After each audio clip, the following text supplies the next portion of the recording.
Thanks to Attorney General Bill Schuette, in Michigan, if you are diagnosed with only 4 months left to live, you have no chance of getting medical marijuana before you die. Do I have your attention? Patient-to-patient transfers, Bill Schuette's terminal timeline. The focus of this video will be on the detrimental effects denying patient-to-patient transfers has on the timeline of acquiring medical marijuana, especially as it applies to terminal patients. Since Michigan's law was passed, Bill Schuette has spent considerable state resources to completely gut Michigan's medical marijuana program. Bill Schuette's severely restrictive interpretation of Michigan's Medical Marijuana Act ignores important rules of statutory interpretation and is inherently dangerous, an affront to democracy, an infringement of our fundamental liberties, blatantly un-American, unjust, unethical, and immoral. Before we look at how Schuette is totally screwing terminally sick people and chemo patients, you need to first know a few things about Michigan's Medical Marijuana Act. The MMA was passed in 2008 with a whopping 63% of the vote. That makes Michigan the medical marijuana capital of the United States. 16 states in our union and the federally controlled District of Columbia have medical marijuana laws. As a sitting activist judge on the Court of Appeals, Bill Schuette heavily campaigned against the MMA and was embarrassed when his position was crushed in a landslide at the polls. I'm convinced that this will not pass. Schuette's position is fueled by ignorance and advanced by lies and deception. There's nothing in this law, not one thing in this law, that would prevent or restrict the pot shops or smoking clubs that we've seen erupt and flourish in California from coming on the strip malls near you in Michigan. Bill Schuette's biggest blow to the MMA was declaring patient-to-patient transfers illegal. So what are patient-to-patient transfers? Patient-to-patient transfers is a term used to describe the act of one medical marijuana patient sharing medicine with another medical marijuana patient. Patient-to-patient transfers allow patients to form collectives and share medicine. Think of it this way. Imagine a potluck dinner. Everyone brings a different food dish and everyone shares. Now imagine showing up to a potluck dinner with a food dish that needs to cook for an hour in the host's oven.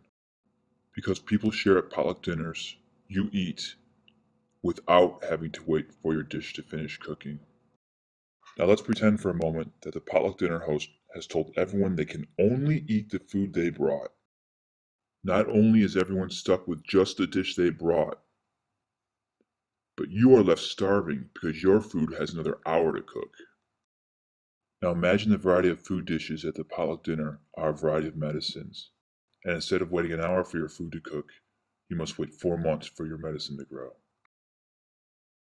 Sharing medicine via patient-to-patient transfers allows sick people to get their medicine in a timely manner, without having to wait 4 months.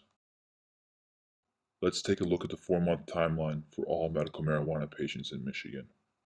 First, a sick person must get a doctor's recommendation. New medical marijuana patients must then wait 21 days before their medical marijuana recommendation becomes valid. After waiting 3 weeks, the patient or the patient's caregiver can finally begin growing their medicine. After the medicine is planted, the patient must wait for nature to run its course. On average, medical marijuana takes anywhere from 12 to 16 weeks to grow, then an additional 1 to 2 weeks to dry and cure.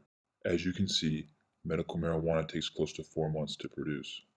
To reiterate, without patient-to-patient transfers, each and every new medical marijuana patient must wait 4 months for their registered caregiver to grow their designated medicine. All chemo patients will have to endure 4 months of excruciatingly painful chemotherapy without the aid of state-approved medical cannabis.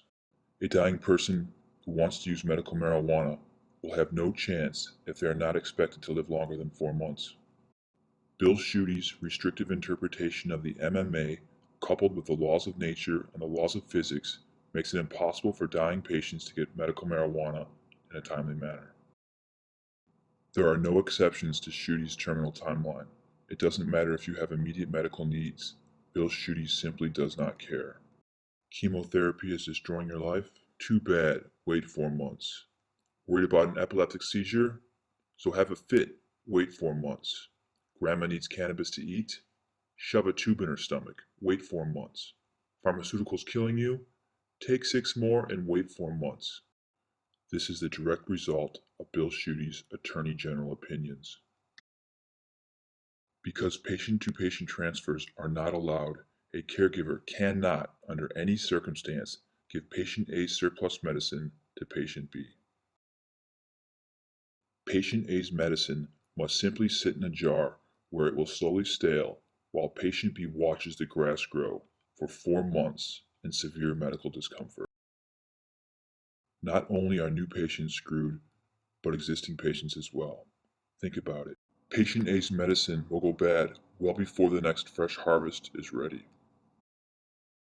Thus, every medical marijuana patient will only have fresh medicine every 4 months. Unless, of course, the caregiver has a perpetual harvest. But Bill Schuette won't allow that either. By denying patient-to-patient transfers, Bill Schuette is hurting all of Michigan's medical marijuana patients, and he's hurting terminal and chemo patients the most. Our Attorney General is oblivious to the benefits of medical cannabis. Bill Schuette would rather cite cherry-picked crime statistics from 2005 than face the facts. Medical marijuana helps sick people, it helps the economy, and it decreases the demand for prescription painkillers. For whatever reason, perhaps his bias towards cannabis, perhaps something else, Bill Schuette would rather see Mexican drug cartels and pharmaceutical companies run rampant. If you want medical marijuana, you're going to have to get it from the shady guy in the fast food parking lot. Otherwise, take a pill and play Russian roulette.